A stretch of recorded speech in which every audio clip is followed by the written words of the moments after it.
Let's start by talking about the Dallas Cowboys. Dude, this is actually insane to even discuss. The Cowboys might actually have some motion.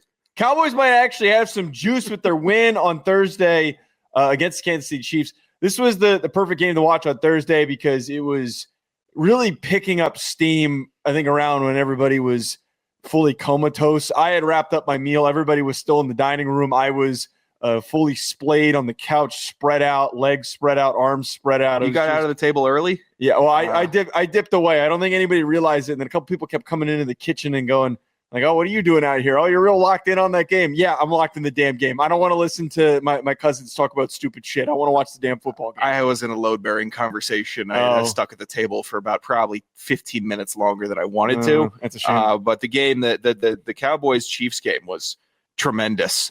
Fantastic action.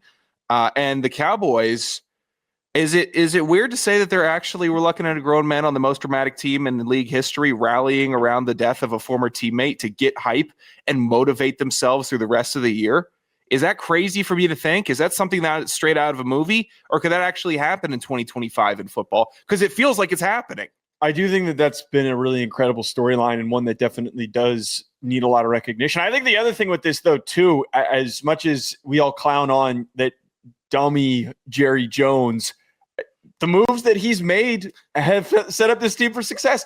That, to me, was the separation that more people need to be talking about. Their defense is playing cohesively and it's balanced. Right now, we're starting to see what they can be with Quinnen Williams and that entire group. I think Quinnen Williams could be one of the biggest transactions at a trade deadline that we've ever seen. He has been that good. In this game, Mahomes faced a pressure rate of 35% on his dropbacks. That is the second highest rate of the season. How many times have we come on here and said X game was one of the highest pressure rates of said performance for Patrick Mahomes? He still played pretty well, but he took 3 sacks. He was 7 of 10 under pressure for 102 yards and 2 touchdowns. But it's clearly impacting the way that they've been able to succeed when they go up against pressure. We've unpacked this before. Having Williams up the middle, all that stuff has been able to make things just way too hard to keep up with for a lot of these offenses. The Chiefs have a solid offensive line, and they seemingly felt like they were getting overwhelmed. Yeah, the Donovan Ezeraku draft pick also seems to be flowering a little bit earlier than I thought it would. Osa Odigizua has been really good. Like, the defense is playing better. I think it's overshown coming back. He's such an integral part of that linebacking core. It feels like the defense rolls through him. Kenneth Murray Jr., welcome back to the league. Welcome back to some prominence. Cowboys leading tackler. He's been really good.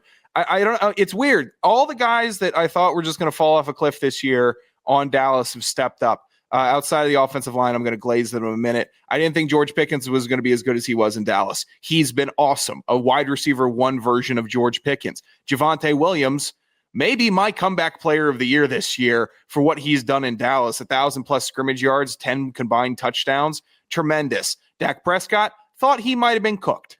Thought he might have been. And then I watched on Thanksgiving Day him dotting up the Chiefs defense confidently. 3rd down and long, don't matter. 3rd and short, 1st and 10. He was in his bag. I liked it. I like what I'm seeing from this Dallas team. And I'm telling you, that offensive line, they know how to draft an offensive lineman in Dallas. And I'm starting to theorize maybe Jerry didn't like Micah being down on the Tyler Booker draft pick this year. And Tyler Booker's been playing his ass off, but on that stream that Micah was on, he had a bit of a reaction. Maybe Jerry thought that was a bit of a condemnation on the GM, his son, and said, all right, Micah, I like our picks. I like our team. If you're not feeling it, maybe we figure something else out for you. And it looks like they did. I'm sure that there were obviously like a lot of layers that you think it was about money. No, it was about that Jones pride. Well, I think it had everything. I think everything to do with ego. I think that obviously that was the case. But Tyler Booker was one of those picks that was the biggest no-brainer, and I felt like that there was a lot of overthinking with evaluating him and evaluating that selection. He didn't test well at the combine because he didn't need to. He is the strongest MFer in a phone booth, and we're starting to see that. I love Tyler Booker. I got to be quite honest with you. He was like one of my favorite prospects from the class because I just thought he was an ass whooper. And this is all part of the path to improvement that comes with the Cowboys. Here's the sad reality, though. Mm-hmm. Probably not going to the playoffs. We already unpacked this. We already laid out that they're really far down Chilly take there. the list in the current NFC standings. They were 12th last week, which I'm very curious if I pull up the playoff picture. They, I believe, are still pretty low down because they would need to be knocked out.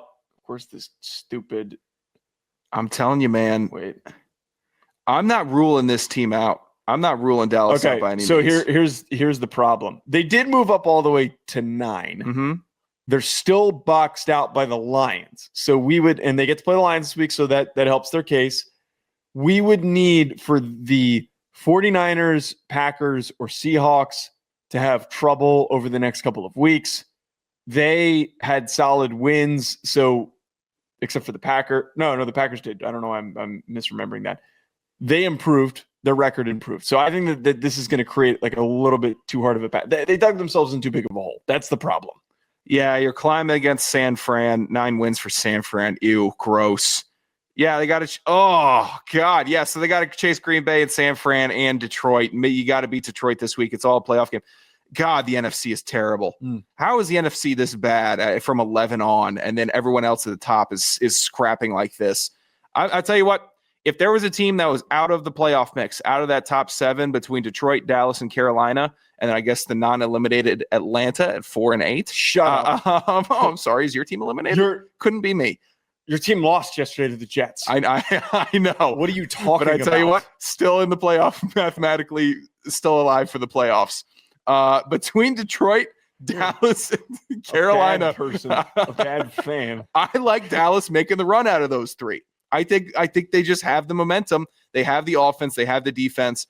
And it would be super Dallas-like to waste it, right? To waste it this year, no playoffs, and then next year they fall apart. What happened to the team we saw down the stretch? Well, they fell apart because that's what they do in Dallas. Well, if you have the lightning in the bottle now, you have to make something of it.